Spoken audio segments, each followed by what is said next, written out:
to a sense of nihilism.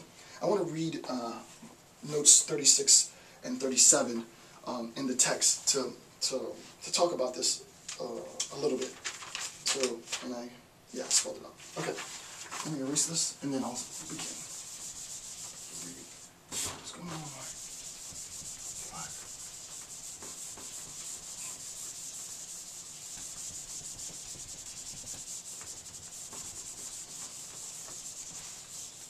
Alright, let me use a different black. Okay, note 30, what did I say I was going to read? 36, who knows? Yeah, 36 and 37. Okay. The philosophical, 36, page 23, note 36, page 23, the philosophical nihilist is convinced that all that happens is meaningless and vain, right? The philosophical nihilist, now this is a position, right? Philosophical nihilist as a philosophical worldview, right? The philosophical nihilist is convinced that all that happens is meaningless and in vain, and that there ought not, right, there ought not to be anything meaningless and in vain. But whence this, there ought not to be. From where does one get this meaning, this standard? Where does the standard, right, where is the standard of meaninglessness situated, right? Where do we find the standard of meaninglessness, right? So I'll read this again. The philosophical nihilist is convinced that all that happens is meaningless and in vain, and that there ought not to be anything meaningless and in vain. But whence this, there ought not to be. Where does this, it ought not to be, come from? Ought being a moral imperative, right? Anytime you see ought, should, must, all of these are ethical terms, right? So where does this ethical demand, where does this ethical prescription come from, right, is what he's saying. From where does one get this meaning, the standard? If you go to the bottom, the last sentence on the page, now, skip through a little bit of pleasure and pain, Now, it is easy to see that pleasure and displeasure can only be a means in the course of events. The question remains whether we are at all able to see the meaning, the aim, whether the question is meaninglessness, and so on, right? The nihilist, right, the philosophical nihilist, needs to address, as he says, there ought not to be, right? Where does this come from, right? This ought not. Right? There ought not to be ... right? There, so you can imagine, there ought not to be X. This ought not to be, right? Obviously this is a moral claim, because I'm suggesting that it is currently the case that it is not. I'm saying it ought not to be like, or that it is, right?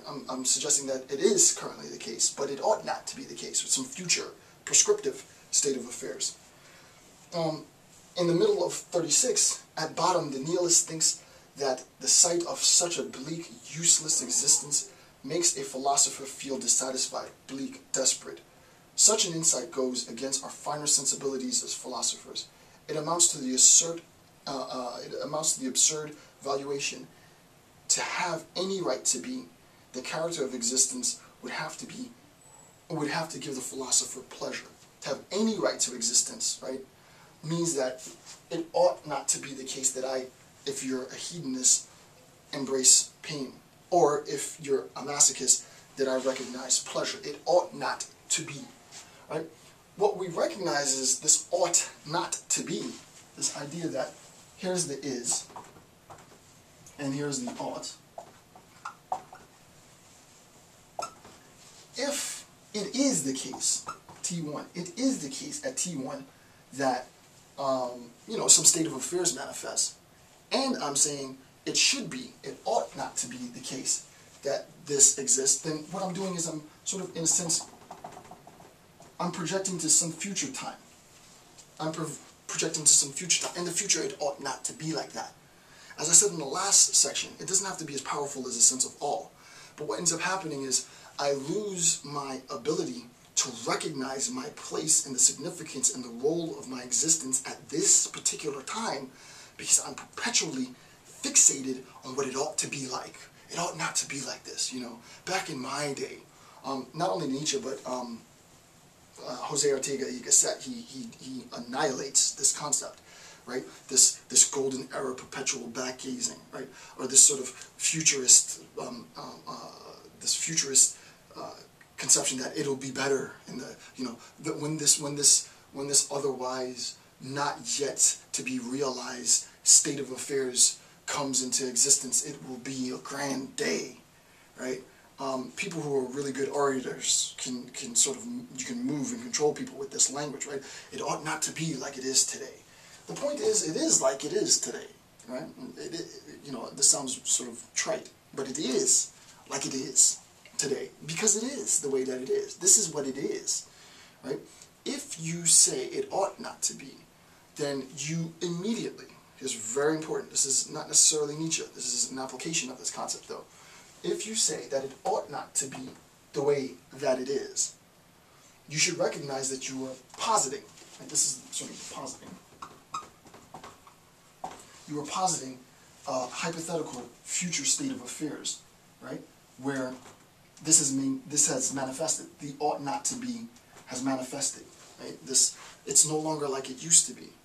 But the only way that you're going to get to the state of affairs is if you make that transformation, right? If you make that transformation, and then obviously there are many steps, incremental steps in between this transitionary period, right? And this is pretty much what's at stake here. For Nietzsche, right, the idea that you can posit in some future state of affairs absolute pleasure is a ridiculous prospect, because positing a state of affairs where there isn't any pain and everybody's happy and everybody's in a blissful utopic state, and I'm not trying to make light of this, right? I'm just, I'm trying to make sure that the point is clear, is to recognize that what is the point of that pleasure? That pleasure is manifest for some end. It can't just be pleasure perpetually for its own sake, because then it becomes an intoxicant, and we know what happens with intoxicants. It quickly becomes poisonous, right? Or perversely, the others, both, I think, well, I'm not going to put in my personal opinions. The other state of affairs, positing absolute manifestation of pain, right? You better, it ought not to be the way it is today, because then there's going to be this pain. You're going to be in pain forever, and there's going to be this endless pain.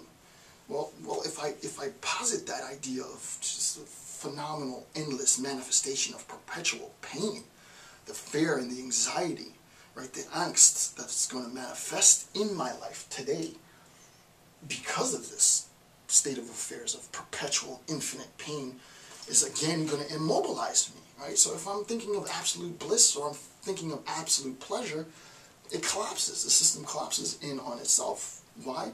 Not necessarily because the highest values have been devalued, because it can't even be a highest value. Pain and pleasure, hedonism and masochism can't even satisfy the condition of a highest value, right? Because they are merely, according to Nietzsche, means to some other end. So I hope that's clear. Okay. Next, and I'll go back to my notes now. Next point, the tragic age, strength and weakness.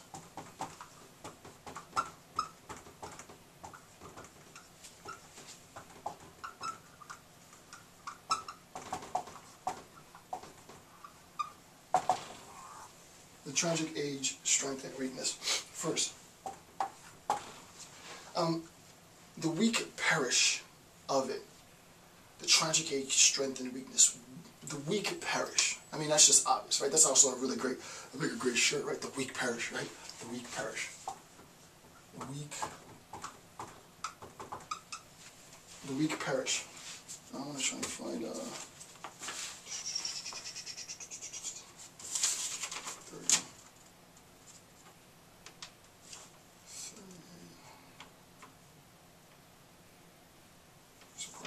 yeah, okay.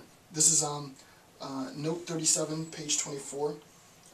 Here the problems of strength and weakness originate. The first point, so this is 37, and I probably should notate that in my notes. This is 37.1. Let me just do that really quick. 37.1. Where are we? The weak perish. 37, that one. Okay.